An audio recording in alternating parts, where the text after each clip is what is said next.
대제사장의 옷은 자신이 알아서 만들어 입은 것이 아니라 하나님께서 지시하신 방법대로 만들어서 입어야 한 것입니다. 광야 40년간에는 발도 부르트지 않고 옷도 헤어지지 않았다고 하니 이 옷도 한 번 만들고 40년간 사용한 것은 아닌지 모르겠습니다. 아마도 빨래도 하지 않았다는 생각은 들지 않습니까? 그래도 깨끗하게 유지가 되었다는 것입니다. 어떤 사람들은 그런 말을 합니다.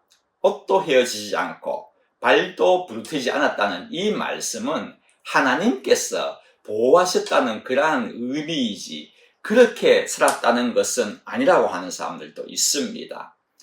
그럴 수도 있을 것입니다. 사실 광야에서 두 번째 유월절을 지키라는 말씀을 기록하고 있습니다. 그 뜻은 양도 잡았다는 뜻이지 않습니까? 광야에서 먹을 양식이 없어가지고 다 잡아 먹었다는 것이 아니란 말입니다. 그것도 그럴 것이 새끼는 계속 낳을 것이지 않습니까? 그리고 닭은 계란을 계속 낳을 테니 닭도 많을 것이고 후라이도 해 먹었을 것이라는 것입니다. 애굽에서 늘 하듯이 치즈도 만들어 먹었다는 것입니다. 그들의 주장도 일리는 있지만은 저는 그렇게 보지 않습니다. 물론 어느 정도의 양과 염소 같은 가축들은 있었겠지만은 그들 주장대로라면은 만나가 무슨 필요가 있고 고기를 왜 달라고 그렇게 하나님께 요구를 했겠습니까? 그러니 성경 말씀이라는 것은 말씀 그대로 믿는 것이 중요하다는 것입니다. 믿을 바에 완전히 믿는 것이 신앙에 더 도움이 되고 하나님의 은혜를 더 깨닫게 되는 것입니다. 즉 저는 말씀 그대로 믿자는 것입니다. 여러분, 하나님은 우리를 입히고 먹이십니다. 자식을 키워봐서 아시지 않습니까? 자녀들에게 해주고 싶어도 못하는 게 얼마나 많습니까? 도와주고 싶어도 능력이 없어서 도우지 못할 때가 얼마나 많습니까? 그러나 하나님은 해주고 싶으신 대로 그대로 다 행할 수 있으신 전능하신 하나님이시지 않습니까? 홍해가 앞에 있다면은 확 갈라버리지 않습니까? 그것도 쩔쩔매면서 행하신 것이 아닙니다. 고민하면서 정하신 것도 아니란 것입니다. 그 하나님이 우리의 보호자가 되신다고 예수님께서도 산상수훈에서 그렇게 말씀하셨습니다. 잘 아시는 말씀 마태복음 6장 30절 말씀입니다. 오늘 있다가 내일 아궁이에 던져지는 들풀도 하나님이 이렇게 입히시거든 하물며 너희일까 보냐. 그 다음 말씀에 귀를 기울여야 합니다. 믿음이 적은 자들아. 믿음이 작은 자가 되기를 원하십니까? 아니면 우리 인생의 영원한 공급자가 되시는 하나님 아버지를 믿으시겠습니까? 답은 벌써 나와 있지 않습니까? 본문에서는 제사장의 옷을 만든 후에 한 가지를 더 만들라고 그렇게 말씀하셨습니다. 흉패입니다. 이것도 하나님이 세밀하게 방법을 알려주셨습니다. 첫째는 원단입니다. 에봇 짜는 방법으로 금실과 청색, 자색, 홍색 실과 가늘게 꼰 배실로 정교하게 짜서 만들라고 그렇게 말씀하셨습니다. 지난주에 배실이나 린넨, 모시, 황마에 대하여 조금 말씀을 드렸습니다만은 다 마섬유들이지만은 다른 식물에서 만들어지는 섬유이지 않습니까?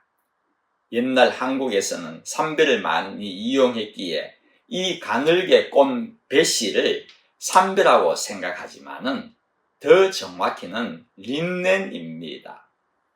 린넨은 이집트에서 BC 3000년 전부터 재배가 되고 가공기술도 굉장히 발달하여 가지고 수출도 하였답니다. 미라를 만들 때 사용된 것이 삼배라고 하는 사람들도 있는데 삼줄기에서 만든 삼배가 아니라 아마줄기에서 만든 린넨입니다. 하나님은 또 그렇게 말씀하셨습니다. 정교하게 짜서 만들라고 했습니다. 고대 이집트의 어떤 린넨은 매우 섬세하답니다. 오늘날의 방직 기술로도 생산하지 못할 정도로 정교함을 보여주고 있다고 그렇게 하더라고요. 그러니 저희들이 흉패의 그림을 보면은 정말로 투박하게 그려져 있습니다. 전 그렇게 생각하지 않는다는 것입니다. 비단 정도는 아니겠지만은 매우 정교하게, 멋지게, 매끈하게 만들어졌다는 것입니다. 또 기술이 있으니 이렇게 정교하게 짜서 만들라고 하셨을 것 아닙니까? 원단을 한 번도 만들어 본 적이 없는 저한테 하나님께서 린넨을 만들라고 하시지는 않는다는 것입니다. 당시에도 유명한 손재주가 있는 장인들에게 만들도록 했을 것입니다. 그때 그 장인이 완벽하게 하나님이 시키신 대로 만들 수 있었던 것은 3절에 기록되어 있듯이 하나님이 지혜로운 영으로 채워주셨기 때문입니다. 분명합니다. 교회 헌신도 그렇습니다. 내가 잘하는 일이 있습니다. 나의 전공을 살릴 수도 있습니다. 나의 손재주를 살릴 수도 있습니다. 그러나 가장 중요한 것은 하나님께서 지혜를 입혀 주셔야 완벽한 것이 된다는 것입니다. 하나님의 지혜를 어떻게 구할 수가 있겠습니까? 기도밖에 없습니다. 그렇기 때문에 직분을 맡으신 분들은 기도를 많이 하셔야 되는 것입니다. 16절에서 20절까지에는 크기와 12보석에 대하여서 알려주고 있습니다. 먼저 한 뼘, 두 겹으로 정사각형으로 만들라고 그렇게 말씀하셨습니다. 흉패는 두 겹으로 하라고 했는데 왜냐하면 이 안에 우림과 둠림을 넣기 위한 것일 것입니다. 그리고 네 줄로 보석을 12개를 총 12개입니다. 물리라고 그렇게 하고 계십니다. 그러면서 12개의 보석의 이름을 쭉 밝히고 있습니다. 여러분, 이 보석 가운데 몇 개를 알고 계십니까? 기원전 1500년도에도 이렇게 많은 보석이 있다는 것이 놀랍지 않습니까? 이 보석 위에 12명의 야곱의 아들들의 이름을 새기고 금태에 보석을 물려가지고 그것을 흉패에 붙이라고 그렇게 하셨습니다. 왜 보석에다 하나님이 백성의 12지파의 이름을 새기고 그 보석은 또 금으로 물리라고 그렇게 말씀하셨을 것 같습니까? 그들의 이름을 보석과 같이 빛나게 하시겠다는 의미입니다. 그것은 분명합니다. 이방을 향한 빛으로 삼기 위함일 것입니다. 이사야서 42장 6절에서 7절 말씀입니다. 나 여호와가 의로 너를 불렀은즉 내가 내 손을 잡아 너를 보호하며 너를 세워 백성의 언약과 이방의 빛이 되게 하리니. 왜 하나님께서 이방의 빛이 되게 하셨는지를 그 이유를 뒤에 적고 있습니다. 내가 눈먼 자들의 눈을 밝히며 갇힌 자를 감옥에서 이끌어내며 흑암에 앉은 자를 감방에서 나오게 하리라. 여러분도 이방을 비추는 빛난 보석이 되어서 영적 눈먼 자들을 뜨게 하고 죄악에 갇힌 자를 끌어내고 영원히 자유케 하시는 성도님들이 되어서 하나님께 큰 영광을 돌리시는 분들이 되시기를 바랍니다. 또 흉패의 크기는 한 뼘입니다. 이 단위가 규빗이 아니라 한 뼘이라는 손바닥이었다는 것에 저는 너무나도 놀랐습니다. 왜냐하면 지금까지의 길이의 단위는 무엇이었습니까? 규빗이었습니다. 규빗이라는 것은 여러분들께서 잘 아시다시피 손끝에서 발꿈치까지의 길이 약 45cm이지 않습니까? 한 뼘 여러분 재어 보십시오. 딱 반 규빗입니다. 그렇다면 지금까지 규빗을 사용하였으니 반 규빗이라 하여야 자연스럽지 않겠습니까? 그런데 한 뼘이라고 한 것입니다. 저는 여기에는 중요한 의미가 있다고 생각합니다. 이사야 49장에 보면은 하나님께서 예루살렘을 회복한다는 그런 말씀에 관한 기록이 있습니다. 49장 14절에서 16절 말씀입니다. 오직 시온이 이르기를 여호와께서 나를 버리시며 주께서 나를 잊으셨다 하였거니와 여인이 어찌 그 젖먹는 자들을 잊겠으며 자기 태어서 난 아들을 긍휼히 여기지 않겠느냐. 그들은 혹시 잊을지라도 나는 너를 잊지 아니할 것이라. 그 다음입니다. 내가 너를 내 손바닥에 새겼고, 그들을 손바닥에 새겼다는 것입니다. 백성들은 고통을 당할 때에는 하나님이 어디 계시냐고 불평, 불만의 소리를 내었습니다. 출애굽 그때부터였습니다. 그러다가 900년 후에 나라가 완전히 망하고 결국은 바벨론으로 포로가 되었을 때에는 그 불평은 최고치에 달았을 것입니다. 능력의 하나님이 살아계십니까? 라고 하늘을 쳐다보면서 손가락질하던 백성들이었지만 그럴지라도 하나님은 그들을 손바닥에 새기시사 늘 생각하시고 늘 사랑하시고 늘 돌보고 계신 것이었습니다. 여기에 손바닥이 등장합니다. 한 뼘이 나온다는 것입니다. 그러기에 하나님이 백성들의 그 빛난 이름을 새길 흉패를 한 뼘으로 만들라는 것과 반 규빗으로 만들라는 것과는 하나님께서 느끼는 감정이 전혀 다를 것입니다. 한 뼘이란 내가 너희들을 그만큼 사랑하고 있다는 표현일 것입니다. 그러기에 한 뼘의 흉패를 그 빛난 백성들의 이름을 가슴에 붙이고 죄사함을 받고자 지성소로 들어올 때마다 하나님 기쁘시게 죄사함의 은총을 더하셨던 것일 것입니다. 여러분, 하나님이 그 백성들만 사랑하신다면 성경을 쓰실 이유가 어디에 있겠습니까? 저희들도 마찬가지입니다. 하나님의 손바닥에, 한 뼘에, 그 손바닥에 우리들을 새기시사 사랑하고 보호하신다는 것을 믿으시기를 바랍니다. 22절에서 28절까지는 어떻게 붙이고 어떻게 연결하는지 등의 전반적인 방법에 대하여서 지시하고 있습니다. 흉패를 고정하는 방법을 정리하면 이렇습니다. 첫째는 먼저 순금으로 딴 사슬을 만듭니다. 그리고 금고리 6개를 만들어서 그 흉패의 윗부분에 2개, 아랫부분에 2개, 그 다음에 에봇을 매는 이 허리띠 있지 않습니까? 이 허리띠 옆 가슴에 이렇게 달라고 그렇게 지시를 하셨습니다. 또 어깨에는 금태를 만들라고 하셨습니다. 두 번째는 위쪽 방향의 연결 방법입니다. 순금으로 딴 사슬로 흉패의 위쪽의 고리와 에봇 어깨 바지의 금태의 고정을 시키라는 것입니다.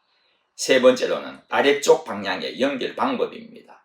위쪽으로는 딴 금사슬로 연결하지만은 아래쪽으로는 이유는 모르지만 특이하게 청색 실로 연결하라고 합니다. 위쪽은 금사슬이고 아래쪽은 청색 실로 연결하라는 것입니다. 29절 말씀입니다.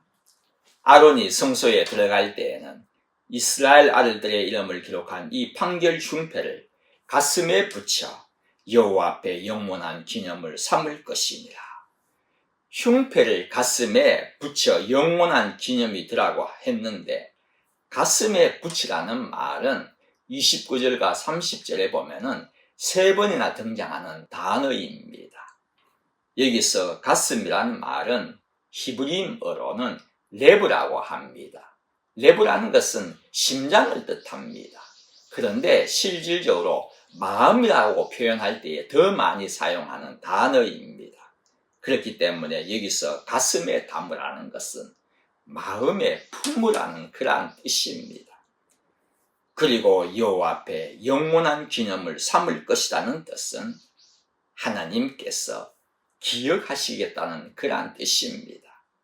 이 말씀을 풀이하면 이렇습니다.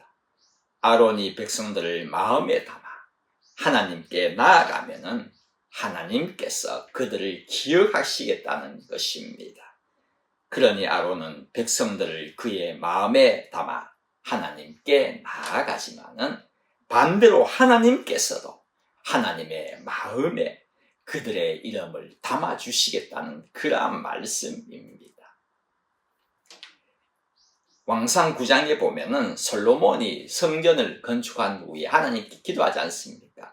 하나님의 응답이 기록되어 있습니다. 9장 3절에 이렇게 기록을 하고 있습니다. 여호와께서 그에게 이르시되 내 기도와 내가 내 앞에서 간구한 바를 내가 들었은즉 나는 내가 건축한 이 성전을 거룩하게 구별하여 내 이름을 영원히 그곳에 두며 내 눈길과 내 마음이 항상 거기 있으리니. 내 마음이 레브입니다. 항상 거기에 있다고 했습니다.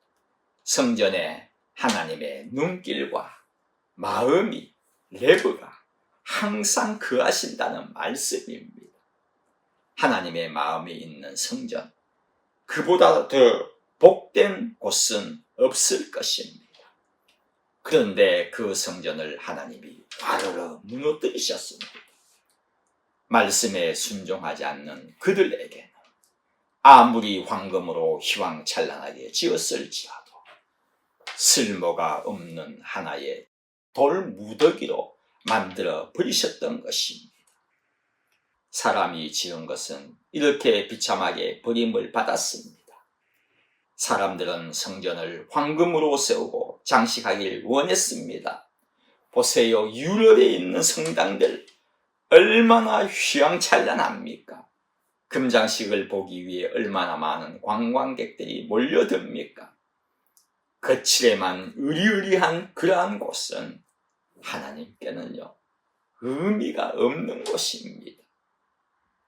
그러나 우리의 이 성전, 여러분들이 앉아있는 이 성전은, 이 교회는 황금으로 세워진 곳이 아닙니다. 사람이 세운 곳이 아니라는 것입니다. 주님의 보혈로 세워진 성전입니다. 그러기에 하나님은 더 마음을 두시는 곳입니다. 확신하기는 여러분들이 지금 앉아 계시는 그 자리는 하나님의 눈길과 마음으로 꽉 차 있는 장소란 것입니다. 나는 너를 잊지 아니할 것이라.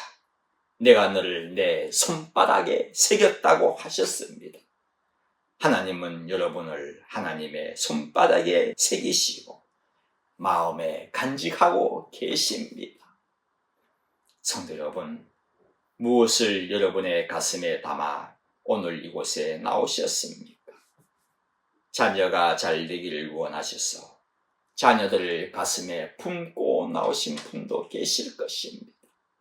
사업을 하시는 분들은 사업에 가는 것을, 직장에 다니시는 분은 직장의 여러 가지 문제를, 병으로 고생하시는 분은 병 고침을, 여러분들의 개개인의 많은 문제를 가지고 가슴에 품고 나오셨죠. 분명합니다. 하나님은 믿음을 가지고 오늘도 기도하시는 여러분들에게 응답하시는 너무나도 좋은 하루가 되게 해 주실 것입니다. 기도드리겠습니다. 하나님, 정말 그렇습니다. 이곳은 사람이 세운 성전이 아니라 주님의 보혈로 세운 교회입니다. 이곳에서 기도할 때에 나의 소원을 먼저 아뢰는 것이 아니라 십자가의 대속의 은총을 먼저 감사하는 죄를 되게끔 인도하여 주십시오. 오늘의 기도에도 변함없이 응답하여 주실 것을 믿으며 감사드리며 예수님의 이름으로 기도드립니다. 아멘.